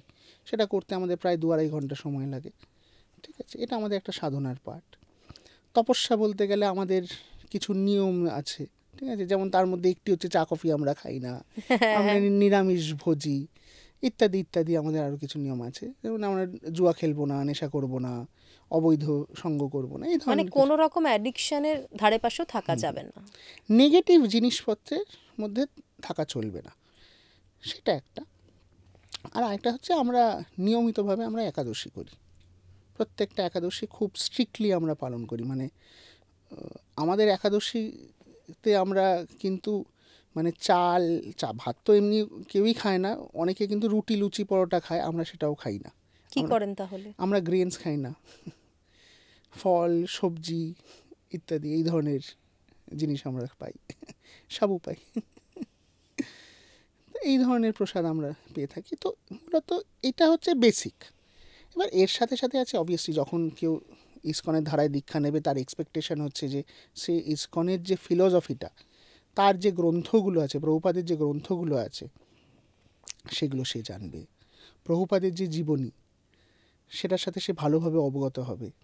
এগুলো তো বেসিক না, এইটুকুই, এর বেশি কিছু নয়। কিন্তু তবে হ্যাঁ, জিনিসটা শুনতে যতটা সহজ লাগে, করাটা সবার জন্য হয়তো অত সহজ নয়। তবে হ্যাঁ, যারা শুরু করে একবার কমিটেডভাবে শুরু করলে জিনিসটা অতটা শক্তও নয়, করা সম্ভব। করাটা মানে সম্ভব। আপনি নিজেও তার এক্সাম্পল। ইসকনের প্রত্যেকটি ভক্ত তার এক্সাম্পল। না, অ্যাকচুয়ালি আপনি তো একদমই পড়াশোনা, কাজকর্ম সেগুলো নিয়ে একটা আলাদা জীবনে ছিলেন, সেখান থেকে পুরোপুরিভাবে এখানে চলে আসা, আপনার জার্নিটা একটু বলুন। আমার জীবন বলতে, আমি বেসিক্যালি একজন ইঞ্জিনিয়ার, যাদবপুর থেকে পাশ করেছি। তারপরে আমি এমবিএ করেছি আইএসডব্লিউবিএম থেকে, এবং তারপরে দীর্ঘ 10-12 বছর আমি টানা কর্পোরেট সেক্টরে চাকরি করেছি, নানান বহুজাতিক সংস্থায় চাকরি করেছি, এবং আমি বিদেশেও ছিলাম কিছুদিন।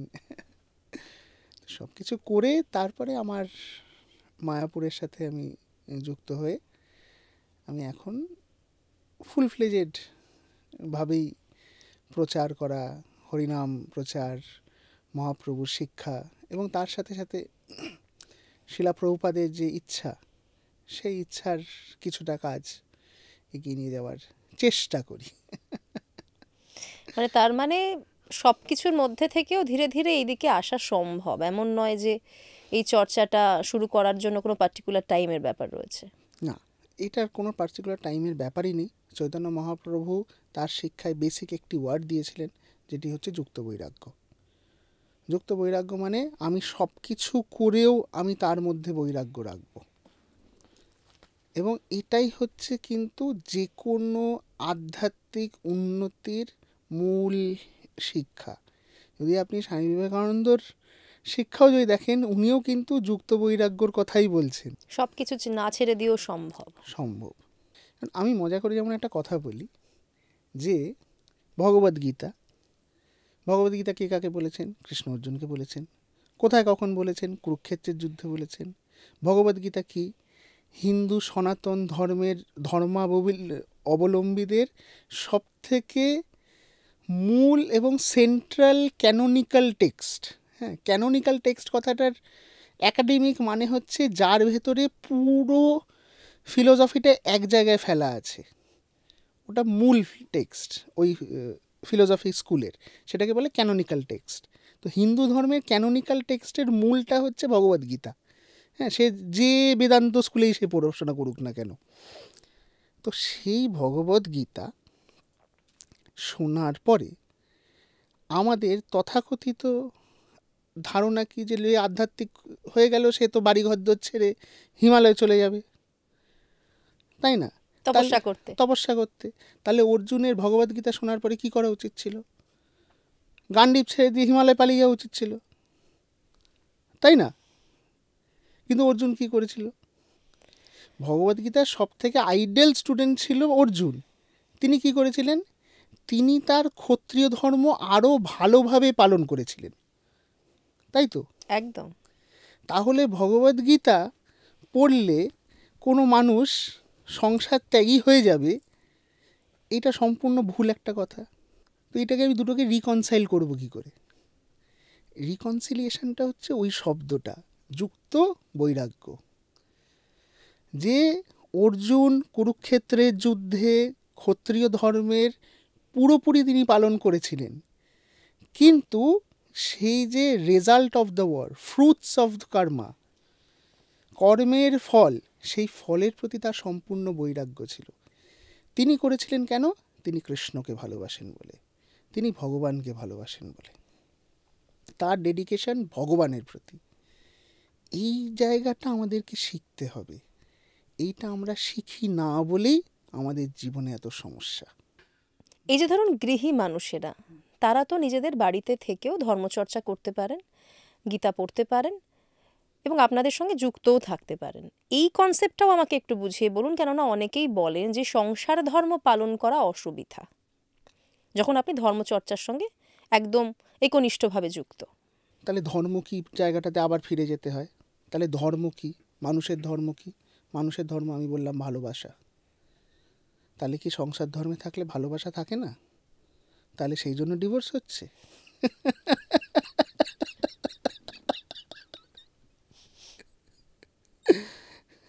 তাই তো, গিয়ে তো সেখানেই দাঁড়াচ্ছে কথাটা। না, সংসার ধর্ম বা গৃহস্থ ধর্মের যে দায়িত্বগুলো, সেইগুলোকে আরও ভালোভাবে পালন করার জন্য মানুষকে তৈরি করে হচ্ছে এই আধ্যাত্মিক ব্যাকগ্রাউন্ড। কারণ যখন কেউ শাস্ত্র অধ্যয়ন করে তখন সে আরও ভালোভাবে বুঝতে শেখে যে তার দায়িত্ব কর্তব্য কী এবং কী করে সে সেটা পালন করবে। এবং সংসারে আবার ওই জায়গাটা যে যদি কিছু সামনে আসে যেটার জন্য আমি রেডি নই, সেটাকে কী করে মোকাবিলা করব। সেইভাবে লোকের মধ্যে একটা ইমোশনাল ম্যাচিওরিটি তৈরি হয়। তার সাথে সাথে আরও ম্যাচিওর্ড লোকেদের সাথে সে অ্যাসোসিয়েশনে আসে। যখন কেউ একটা সঙ্গে যায় তখন সে তো আরও 5টা সেরকম ম্যাচিওর্ড লোকের সাথে তার সঙ্গ হচ্ছে। এই সঙ্গ দোষ আবার সঙ্গ আশীর্বাদ দুটোই তো হয়, তাই না? শুধু তো সঙ্গে দোষ হয় না, সঙ্গে তো আশীর্বাদও হয়। অবশ্যই। এই জায়গাগুলো থেকেই কিন্তু সংসার ধর্ম পালন করতে করতে আধ্যাত্মিক জীবন বা ধর্মচর্চা করা 100% সম্ভব। এটাই উচিত, এটাই ভারতবর্ষে এত যুগ যুগ ধরে হয়ে এসেছে। আপনাদের যারা গৃহী ভক্তরা রয়েছেন, যারা চর্চার মধ্যে রয়েছেন, তাদের জন্য কোনো বিশেষ নিয়ম থাকে কি? না, একই নিয়ম। 4 নিয়ম, 16 মালা, একাদশী, গ্রন্থ অধ্যয়ন, একই নিয়ম। সঙ্গ করা আলাদা করে এরকম নয় যে গৃহী বলে তার উপরে বেশি কিছু নিয়ম, এরকম কিছু নেই। ধরুন কোনো সাধারণ মানুষ, তিনি কৃষ্ণকে খুব ভালোবাসেন, কৃষ্ণ চেতনায় তিনি আরও সময় দিতে চান, প্রথম তার কর্তব্য কি, কি করতে হবে তাকে? তার বেসিক ফার্স্ট কর্তব্য হচ্ছে একটি সঙ্গ যেখানে এই ধরনের আরও মানুষরা একসাথে একত্রিত হচ্ছে, সেরকম একটি সঙ্গের সঙ্গে যুক্ত হওয়া। কেন কথাটা বললাম? খুব বেসিক জিনিস। আমি আজ থেকে 10 বছর পরে যে স্থানে পৌঁছাতে চাই, সেই স্থানে যদি আমি পৌঁছাতে হয়, তাহলে সেই স্থানে যারা যারা পৌঁছানোর চেষ্টা করছে এবং পৌঁছে গেছে তাদের সঙ্গ আমায় নিতে হবে, তাই তো? আমি ডাক্তার হতে গেলে ডাক্তারি কোচিং নিতে হবে, ইউপিএসসি ক্র্যাক করতে গেলে ইউপিএসসি কোচিং নিতে হবে। এটা খুব সিম্পল জিনিস। এখানেও সিমিলারলি একই জিনিস, সেরকম একটি সঙ্গকে খুঁজে তার সঙ্গে নিজেকে যুক্ত করা। এবার হতে পারে যে আমার পরিস্থিতির জন্য আমার পক্ষে বাড়ি থেকে বেরিয়ে প্রত্যেক শনিবার গিয়ে প্রত্যেক রোববার গিয়ে সঙ্গ করা সম্ভব নয়। এর দুটো জিনিস আছে, এক হচ্ছে অনলাইন সঙ্গও আছে প্রচুর, আর আরেকটা জিনিস হচ্ছে এখন টেকনোলজির আশীর্বাদে এখন অনলাইন প্রচুর আমরা এরকম প্রবচন বা ইত্যাদি ইত্যাদি আমরা পাই। তাদের মধ্যে যে কোনো একজনকে সিস্টেম্যাটিক্যালি ফলো করা। একদিন গৌরগোপাল দাস, আরেক দিন অমুক স্বামী, তারেক দিন তমুক তান্ত্রিক, ওটা করলে হবে না। সিস্টেম্যাটিক্যালি একজনকে ফলো করতে হবে। এবং তার সাথে সাথে আমি বলবো যে এই যে ভগবদ্গীতা যথাযথ যেটা আমরা ইসকন থেকে প্রকাশ করে থাকি, সেটা খুব ইজিলি সেটা অ্যামাজনে অ্যাভেলেবেল। একটা কেনো, খুব বেশি দাম নয়, 200-300 টাকা দাম। একটা কেনো, সেটা পড়া শুরু করো। তারপরের রাস্তাটা ভগবান নিজেই বলছেন যে কেউ যদি আমার দিকে 1 পা এগিয়ে আসে, আমি 2 পা এগিয়ে যাই, তো তুমি 1 পাটাও নাও, ভগবান 2 পা দিয়ে তোমাকে বাকিটা করে দেবেন।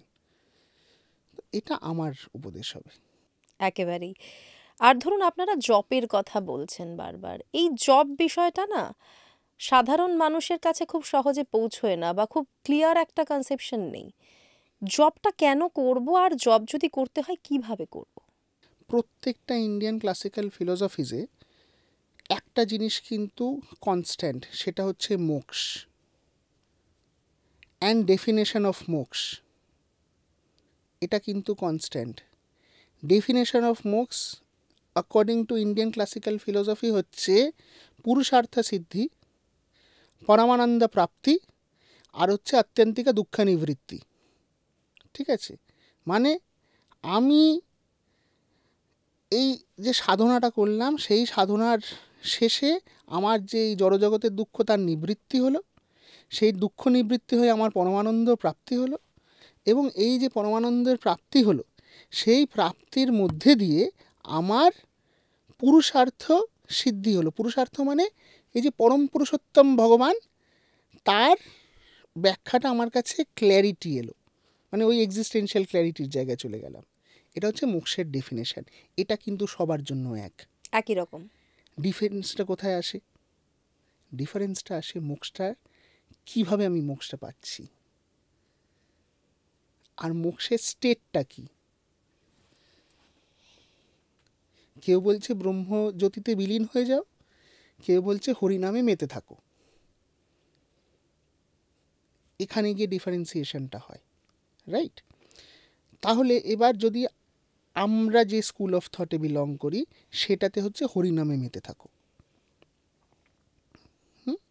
এই হরিনামে মেতে থাকো স্টেটটাতে পৌঁছাতে গেলে হরিনামটা করতে হবে আগে, তারপরে তো মেতে উঠবো। তো ওই নাম করাটা হচ্ছে জপ করা। তো তখন আমরা ওই হরে কৃষ্ণ মহামন্ত্রটাকে নিরন্তর জপ করে যেতে হবে। সেটা হচ্ছে গিয়ে মেতে থাকতে চলে গেল। তার আগের জায়গাটা হচ্ছে নিয়মিতভাবে প্র্যাকটিস করতে হবে জপ করা। তো কেউ যখন আমাদের কাছে যখন কোনো নতুন ভক্ত যখন যুক্ত হয় আমাদের সঙ্গে, তারা হয়তো মানে প্রথম তারা একমালাও জপ করে না, তারা কিছুদিন ক্লাস করছে, কিছুদিন শুনছে, সঙ্গ করছে, তার কিছুদিন বাদে তারা একমালা জপ করা শুরু করলো, দুমালা জপ করা শুরু করলো, করতে করতে তারা 16 মালা অবধি যায়, যেটা ইসকনের মানে অর্গানাইজেশনাল কাঠামোতে ওটা হচ্ছে স্ট্যান্ডার্ড 16 মালা। তারা ওই জায়গাটায় পৌঁছায়, ঠিক আছে?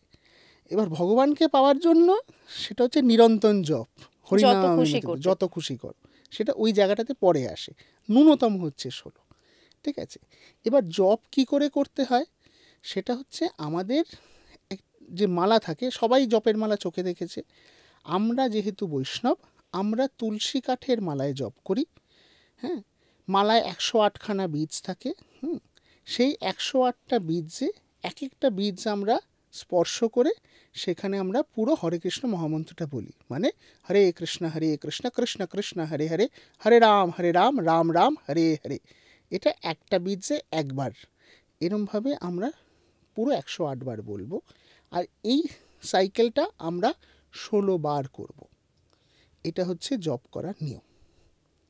এবং জপ করার জন্য কি দীক্ষা নেওয়াটা প্রয়োজনীয়, না বাড়িতে সাধারণ মানুষও করতে পারেন? জপ যে কেউ করতে পারেন। হরিনামের উপর অধিকার প্রত্যেকটা জীবাত্মার আছে, এর জন্য কোনো স্পেশাল অধিকার লাগে না। দীক্ষা হচ্ছে গুরুর আদেশ এবং কৃপা প্রাপ্তি। মানে একজন গুরু তার দায় নিল, দীক্ষাতে গুরু তার দায় নিল এবং গুরুর সাথে তার একটা সম্পর্ক স্থাপনা হলো। কারণ আমাদের সনাতন শাস্ত্রে কিন্তু এই সম্প্রদায় জিনিসটা ইজ ভেরি স্ট্রং, এবং সেটা কিন্তু কালচারালিও কিন্তু হিন্দুইজমে এবং ইন্ডিয়ান কালচারে আছে, যে কারণে আমরা ওই গোত্র করি। হ্যাঁ, অবশ্যই অবশ্যই। এই যে কালচারাল লিনিয়েজ, এই লিনিয়েজ ব্যাপারটা ইজ ভেরি স্ট্রং। তো ওই একটা লিনিয়েজের সাথে ফর্মালি অ্যাসোসিয়েটেড হলো সেটা হচ্ছে দীক্ষা।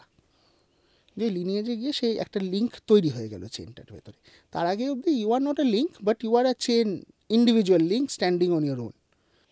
তার মানে এমন নয় যে দীক্ষাটা নিলেই আমি জপ করার অধিকারী হব। তার মানে জপ আমি নিজের বাড়িতে বসে ভগবানের প্রতি ভালোবাসা থাকলেই করতে পারি, কেউ বাধা দেওয়ার নেই সেক্ষেত্রে, বা কোনো অন্যায় আমি করছি না। অন্যায় তো প্রশ্নই উঠছে না। না, প্র্যাকটিক্যালি অনেক সময় আমরা শুনি যে দীক্ষা না নেওয়া থাকলে আমরা যদি মন্ত্র জপ করি তাহলে নাকি ক্ষতি হতে পারে, এরকম ধরনেরও শোনা যায়। আমি মানে প্রেক্ষাপটটা জানি না বলে এইটা নিয়ে কমেন্ট করা আমার উচিত হবে না। তবে আমি একটা ব্যাকগ্রাউন্ড বলে দেব যে অনেক সময় এখানে মন্ত্র শব্দটার হচ্ছে একটা short form of a bigger word, যেটা হচ্ছে গায়ত্রী মন্ত্র, ঠিক আছে? বা দীক্ষা, মানে ওটা অনেকে দীক্ষা মন্ত্র, গায়ত্রী মন্ত্র ইত্যাদিভাবে ওটাকে ডিনোট করে, বা কেউ বলে গুরুমন্ত্র ডিনোট করে। ওটা স্পেসিফিক্যালি ওটা কিছু পার্টিকুলার মন্ত্র হয় যেটা দীক্ষার সময় গুরুদেব শিষ্যকে দেয়। যদি সেই পার্টিকুলার মন্ত্রটার কথা উল্লেখ করা হয় দেন ইট ইজ ট্রু। কিন্তু হরে কৃষ্ণ মহামন্ত্র যেটা আমি বললাম তার উপরে কারো অধিকার নেই। এবং চৈতন্য মহাপ্রভুর ধারার সবচেয়ে বড় বিউটিটা হচ্ছে যে এই অরিজিনাল বৈদিক যে মন্ত্রটা সেটা কিন্তু শুরু হয় হরে রাম দিয়ে। সেটা হচ্ছে হরে রাম রাম রাম হরে হরে, হরে কৃষ্ণ কৃষ্ণ কৃষ্ণ হরে হরে। এই ফরম্যাটে, মানে রামকে আগে কৃষ্ণটাকে পরে, কিন্তু একমাত্র যেহেতু এটা বৈদিক মন্ত্র, আর তখন যেহেতু বৈদিক caste system was very strong, শুধু জানাওধারী ব্রাহ্মণরা বলতে পারে। মহাপ্রভু কী করলেন, এটাকে ধরে উল্টে দিলেন, তাহলে ওটার বৈদিক মন্ত্র রইল না, দিয়ে বলেন এবার তুমি সবাই করো, সবার জন্য হয়ে গেল। এবার সবার জন্য হয়ে গেল। হ্যাঁ, উনি তো প্র্যাকটিক্যালি সবার কথাই বলেছেন সব সময়। উনি সবসময় সবার জন্য করেছেন, ওনার কাছে কোনো আলাদা বলে কিছু নেই, কারণ উনি তো পরম পুরুষোত্তম ভগবান, ভগবানের চোখে সবাই তার সন্তান। আমি নদিয়ার মানুষ, তাই ভীষণ গর্ব করে বলি যে আমরা নদের নিমাই, আমিও নদিয়ার। না সত্যি তাই বলা হয় না, মানে ভালোবাসা এইটাই তো উনি মানুষের মধ্যে বিলিয়ে দিয়েছেন। মানুষকে ভালোবাসো, ভগবানকে ভালোবাসো, সবাই মিলে একসাথে থাকো, এইটুকুনি, এর বেশি কিছু নয়। কিন্তু আমরা এইটুকুই করে উঠতে পারি না। আপনি ভাবুন তো, এই জায়গাটা থেকেই আমার মাথায় অন্য একটা মানে ভাবনা এলো।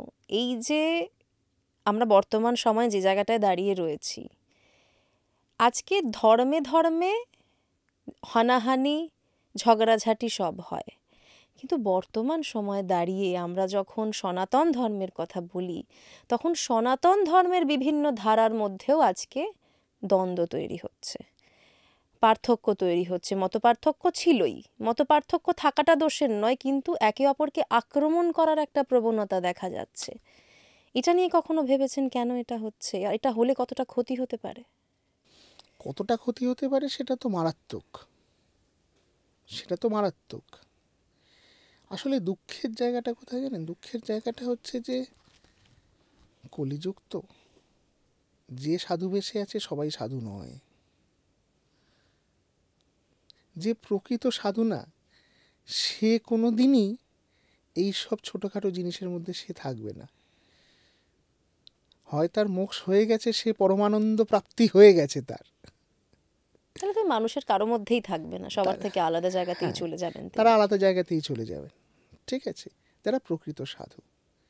আর আরেকটা জিনিস কি, যে সাধনা করছে তাদেরকে আমি বারবার করে শুধু এটাই বলি যে তুমি যখন সাধনা করছো, তখন it is expected of you যে তুমি একটা সাধুর যে ক্যারেক্টার, সেটাকে তুমি এনুমারেট করো। হ্যাঁ, তোমার ভুল হতে পারে, ভুল হওয়ায় দোষ নেই, ভুল তোমার হতে পারে, you may make mistakes, but rectify it immediately, that's it. ভুল হবে, ঠিক করে শুধরে নাও, দিয়ে এগিয়ে যাও, কিন্তু সাধনাটা ছেড়ো না। এবং তার একটি বড় জিনিস হচ্ছে সাধু নিন্দা করবে না, অপর জীবকে সাধু মানে শুধু সাধু নিন্দে না, মানে অপর জীবের প্রতি কোনো হিংসাত্মক কিছু বলবে না বা করবে না। দেখুন, ফেসবুক ইউটিউবে দাঁড়িয়ে আমি শিব ঠাকুর বড় কৃষ্ণ ছোট, বা কৃষ্ণ বড় শিব ঠাকুর ছোট, তাতে কৃষ্ণেরও কিছু যায় আসে না, শিবেরও কিছু যায় আসে না।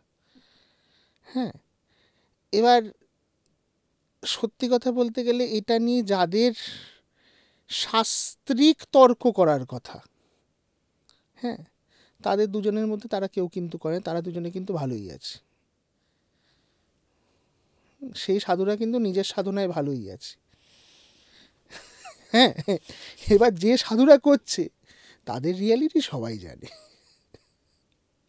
কিন্তু ভাবলে তো কোথাও খারাপ লাগে না, আমরা একই জায়গায় দাঁড়িয়ে রয়েছি। আজকে আমরা যদি কিছু শাস্ত্রের দিকে নজর দিই, আমরা যদি একটুখানি ভাবনা চিন্তা করি বা একটু রিয়ালিটির দিকে তাকাই, এই যে শিবকে নিয়ে বা কৃষ্ণকে নিয়ে এই যে দ্বন্দ্বটা, যে বিষ্ণু বড় না শিব বড়, শিব বড় না বিষ্ণু বড়, এক অদ্ভুত ভাবনা মানুষের মধ্যে। মানে আমরা তো মানে ভাবতে পারতাম, অন্য কিছুও ভাবতে পারতাম, আমাদের শেখানো যেত এটা, কিন্তু শেখানো তো হয় না। দেখুন, ব্যাপারটা হচ্ছে আমাদেরকে তো শেখানো হয়েছে যে এটা নিয়ে ঝগড়া করো। অনেক ছেলেরাই কিন্তু এই ধরনের অ্যাক্টিভিজম করে, কারণ তার কাছে কিন্তু শিব আর বিষ্ণু কোনোটারই কিছু এসে যায় না, তার কাছে কিন্তু ইউটিউবের ফলোয়ারটা ম্যাটার করে, সে কন্টেন্টটা তৈরিই করছে ওই স্ট্যাটিস্টিক্সটার জন্য, তার কাছে উভয়ের কিছু এসে যায় না, সে শৈবও নয়, সে বৈষ্ণবও নয়, তাই না? So the whole thing stems from some different motivation, একটা অন্য কিছু চিন্তা ভাবনা করে কিন্তু সেই কাণ্ডটা করছে। এবার যারা দেখছে তাদের মধ্যে ওই ভিউয়ার ম্যাচিওরিটিটা দরকার। যে ভিউয়ার ম্যাচিওরিটিটা মানুষের মধ্যে কতটা আছে বা নেই সেটাকে গেজ করার জন্য সেন্সর বোর্ড অফ ইন্ডিয়া তৈরি হয়েছিল। আজকের ডেটে দাঁড়িয়ে সেন্সর বোর্ড অফ ইন্ডিয়ার রোলটা কোথায় কি সেটা নিয়ে আমার নিজের প্রচুর প্রশ্ন আছে। কিন্তু কোথাও কি আপনার মনে হয় যে ধর্মগুরুদেরও একটা দায়িত্ব রয়েছে নিশ্চয়ই যে আছে। এগুলো যাতে না হয়, এগুলোকে আটকানো এবং মানুষকে বোঝানো যে নিশ্চয়ই আছে। কেউ ছোট নয়, সবাই এক? নিশ্চয়ই। মানে আমি শব্দটা ধর্মগুরু ব্যবহার করি না, আমি শব্দটাকে ব্যবহার করি হচ্ছে যারা সমাজের আধ্যাত্মিক মানে রাজর্ষি যারা, ঠিক আছে? কেন আমি রাজর্ষি বললাম? রাজর্ষি বলতে আমি কিন্তু রাজা বলছি না, রাজর্ষি বলতে আমি এটা বলছি যারা থট লিডার্স, ইংরেজিতে শব্দটা বলা হয় থট লিডার্স, ঠিক আছে? এক সময় ব্রাহ্মণ সমাজ was ideally expected to be thought leaders, যেটা হয়নি, বা হয়েছে, ভেঙেছে, আবার তৈরি হয়েছে, ঠিক আছে?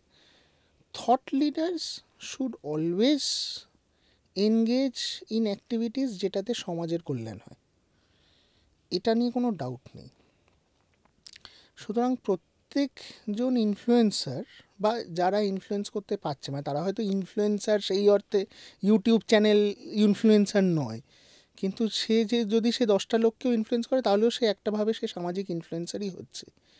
তো প্রত্যেক সাধু যিনি যাদের একটা ইনফ্লুয়েন্সের জায়গা আছে তাদের এটা সামাজিক কর্তব্য বলে আমি মনে করি যে মানুষের মধ্যে যাতে শান্তি থাকে, ভালোবাসা থাকে, একের অপরের প্রতি শ্রদ্ধা থাকে, সেই চেতনাটাকে মানুষের মধ্যে ঢুকিয়ে দেওয়া। নাকি আমার কাছে কেউ এলো আর আমি তাকে আরেকটু উস্কে দিলাম, হ্যাঁ, এই জানিস এরম বলেছে, তুই একটা কন্টেন্ট বানাতো, তাহলে আর আমার সাথে আইসিসের তফাৎ কী রইল, তাই না? ইমপ্রেশনেবল মাইন্ডসকে যদি আমি উত্তেজিত করে দিয়ে টেররিস্টই তৈরি করলাম ধর্মের নাম দিয়ে, তাহলে তো আমার সাথে আইসিসের কোনো তফাৎ রইল না।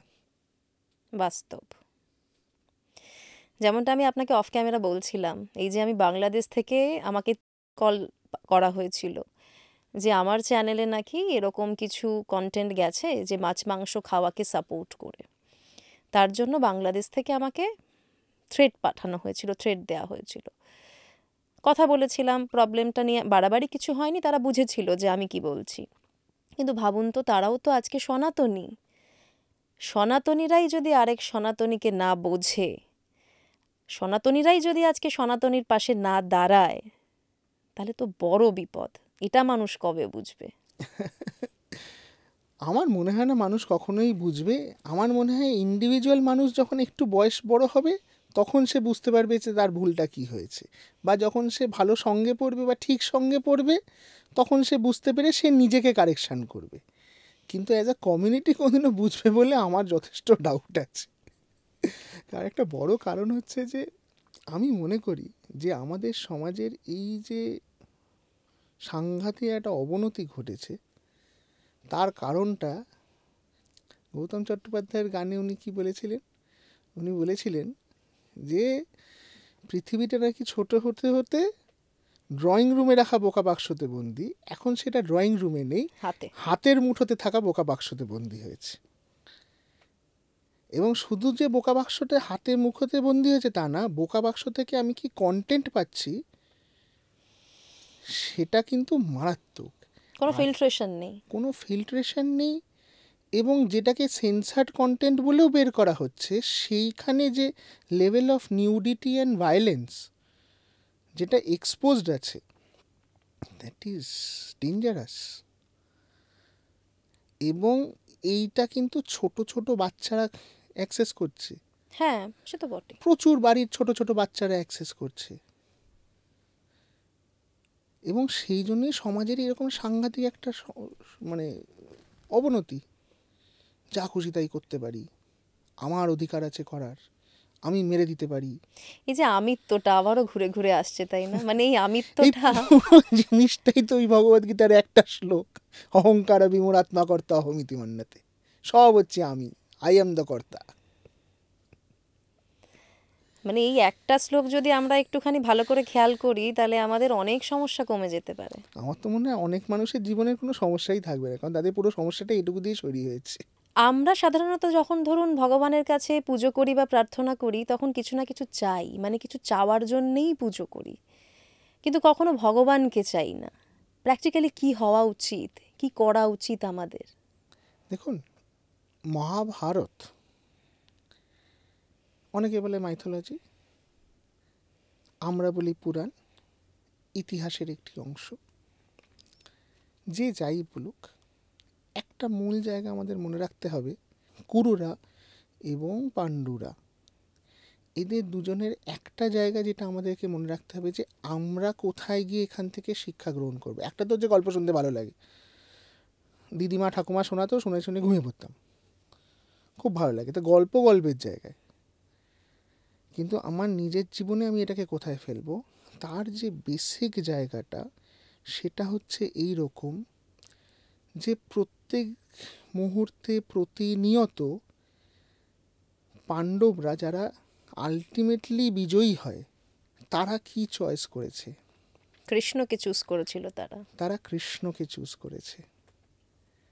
আর অপর সাইডে কুরুরা প্রত্যেক মুহূর্তে তারা কিন্তু কৃষ্ণের ঐশ্বর্যকে চেয়েছে, কৃষ্ণের শক্তিকে চেয়েছে।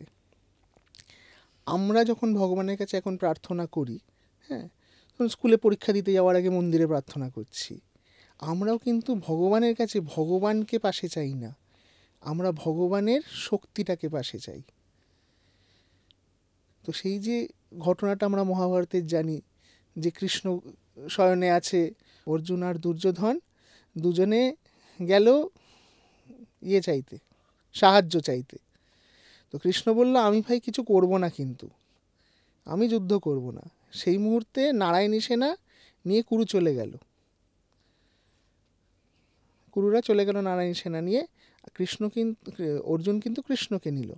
এবার যদি আজকের প্রেক্ষাপটে যদি আমি দাঁড়াই, যদি ধরুন আমি জানি আমি যেই মন্দিরে যাচ্ছি, সে যে বিগ্রহ আছে, তিনি বলছে আমি কিন্তু তোমাকে হেল্প করবো না ভাই, হ্যাঁ, আমি শুধু তোমার পাশে গিয়ে বসে থাকবো, তাহলে আমরা কিন্তু ওই মন্দিরে 5 টাকা দক্ষিণা প্রণামীটা দেবো না। না না, বাস্তব তাই, আমরা তো যাবোই না। আমরা যাবোই না, আর আমরা চাওয়ার জন্য পুজো করি। হ্যাঁ, আমরা ওই জায়গাটায় যাবোই না। তার মানে আমার মেন্টালিটিটা কিন্তু পুরোটাই দুর্যোধনের মতো। তাহলে কৃষ্ণ কিন্তু আমার দৃষ্টিভঙ্গিতে দেখতে গেলে সব থেকে বেশি সাহায্য দুর্যোধনকে করেছেন, তাই না? অর্জুনকে তো সাহায্যই করেননি, অর্জুনের সারথি হয়েছে। প্র্যাকটিক্যালি সাহায্য তো অর্জুনকেই করেছেন উনি। রিয়েলিটি সাহায্যটা অর্জুনকে করেছেন, যদিও তার সম্পূর্ণ ঐশ্বর্য এবং শক্তি তিনি দুর্যোধনের পিছনে দিয়ে দিয়েছিলেন। তো আমাদের জীবনের শিক্ষার জায়গাটাই এইটা, যে প্রত্যেক মুহূর্তে আমাকে ভগবানকে চুজ করতে হবে। দেখুন, এই যে সুদামার কাহিনী আছে না, সুদামা কৃষ্ণর কাহিনী, সেটাও কিন্তু একই কাহিনী।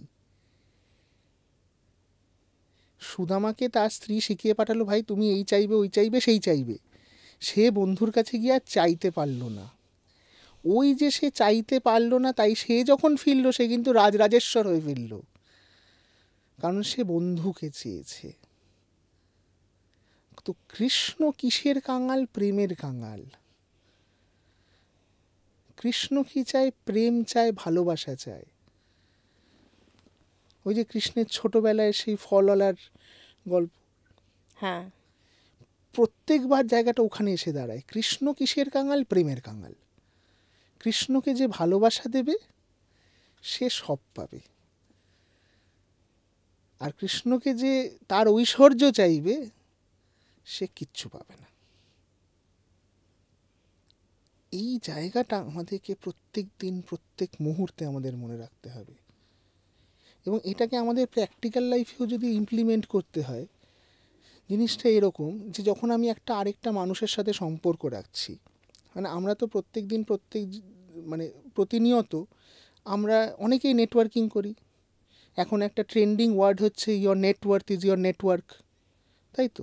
তো যারা নেটওয়ার্কিং করে, যারা আরও মানুষের সাথে সাক্ষাৎ হয়, এবার আপনি প্রত্যেকটা মানুষের সঙ্গে যার সাথে আপনার সাক্ষাৎ হচ্ছে, তার কাছে গিয়ে আপনি যদি নিজের ধান্দার কথা বলেন, তাহলে কি হবে?